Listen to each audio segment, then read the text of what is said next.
As a Kaizer Chiefs fan, I am sure you have heard something that goes like this.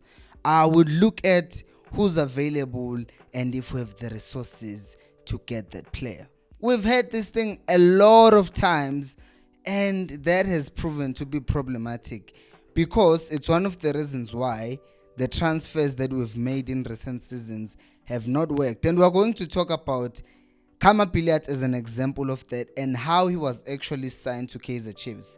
Later on, we're also going to talk about Brendan Peterson and his potential move in January. We know there are complications there. So let's get into it. Hello and welcome to Kosi Nation Fan TV. I am Pelo, I am your host, and this is where fans meet and talk about Kaizer Chiefs. Amakusi Football Club. Stellenbosch Football Club. They are the easiest example that I can use, especially since they've just won the the Carling Knockout Cup. Right, they won the Carling Knockout Cup after selling their best player Sibongiseni Mthethwa to Kaizer Chiefs, after selling Junior Mendieta to who? To Mamelodi Sundowns. And guess who they signed? They signed the player that Kaizer Chiefs was not utilizing last season, Kgaugelo Sekgotha, on a free transfer. They also signed another player that Kaizer Chiefs did not find any use for, Darryl Macheke, again on a free transfer. And most of the players that they have, where did they come from? They came from their development ranks, and they came from other teams failing to utilize these players properly. Like Ikram Reyners was not working at Supersport United. They go, they get him, boom, he's performing miracles all of a sudden there at Stellenbosch. Wait, I'm going to how this relates to Kaizer Chiefs. Furthermore, we always talk about Kaizer Chiefs. Kaizer Chiefs cannot compete with Mamelodi Sundowns. Sundowns has a lot of money. They have financial power. They do this. Can we just take a step back and talk about who owns Stellenbosch? They are owned by Rupert. The guy who owns everything, or Rama, or Discovery Group, everything. Rupert owns Stellenbosch FC, the richest man in South Africa, even more than Umtsepe. That man owns Stellenbosch FC, which means if you wanted to, his business model would be buy everything and destroy everyone. But it's not that. Instead, we're even laughing about it and calling them the development of Kaizer Chiefs, because we keep on getting their best players and bringing them to Chiefs, and then we make them look average. And then Bona, they keep on going to their development, developing their own players, and then selling them to Chiefs. We see the same thing if we go to England. We see Brighton and Hove Albion. They go to South America. They find players like Moses Caicedo. And then the next season, they sell him for 120 million to Chelsea.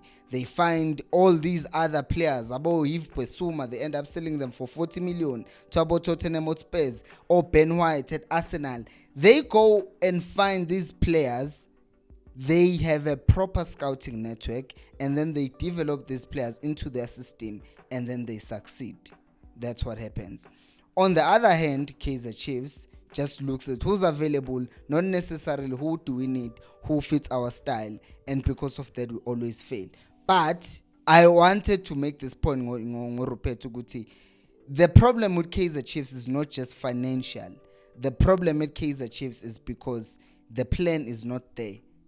The plan is not there, because you cannot tell me that a team like Stellenbosch has risen to a level where last year the other year they finished above us, and last year they were giving us a good fight for our money, for our position, and we took their best players, still us and Sundowns, and they are still competing with Chiefs. They are still competing with Sundowns in games, and you can see they beat Sundowns 3-0 that other season at the end of the season. Why is that? Because there is a structure, there is a way, there is a business model in terms of how we're developing players. That's different. Not how we are developing the brand, because Kaizer Chiefs, you cannot touch them when it comes to brand image and developing that. You cannot touch Jessica Mtaung on that. But when it comes to actually the footballing thing, which is what the club is all about, then Stellenbosch are walking all over Kaizer Chiefs, because their recruitment is always better.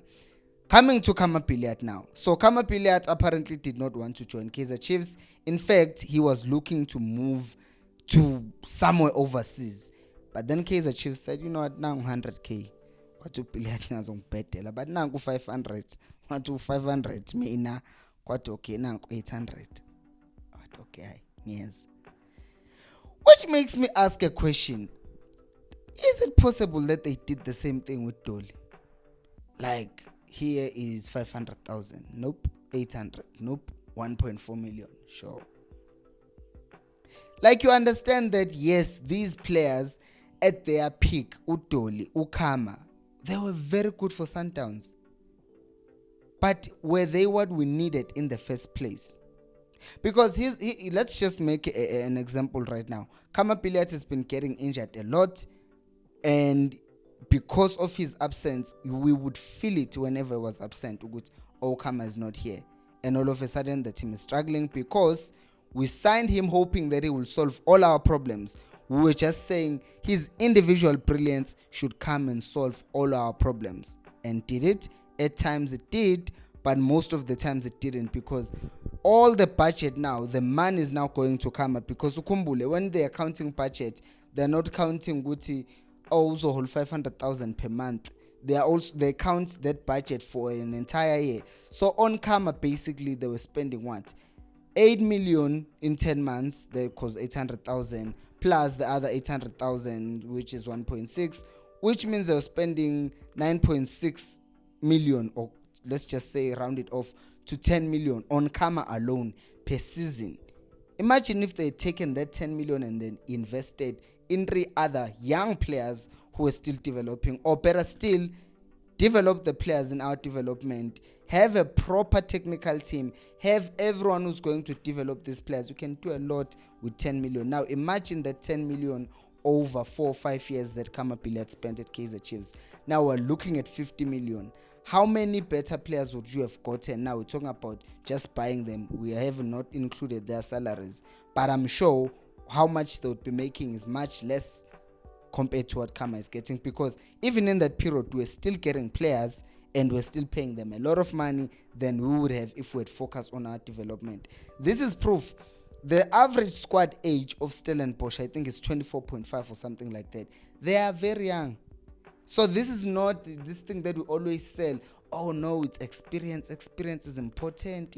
Blah blah blah. And by the way, I know that Mrem is going to correct me on this. That experience is not just about how long you have played. It's not just about the age, but also how long you have played. Because we can't call Kosing Pilengcobo an inexperienced player. He's been around. We can't call Omashian, but Dalo Mashian 26 months. Can't be calling the Minkan, but Dala Manch.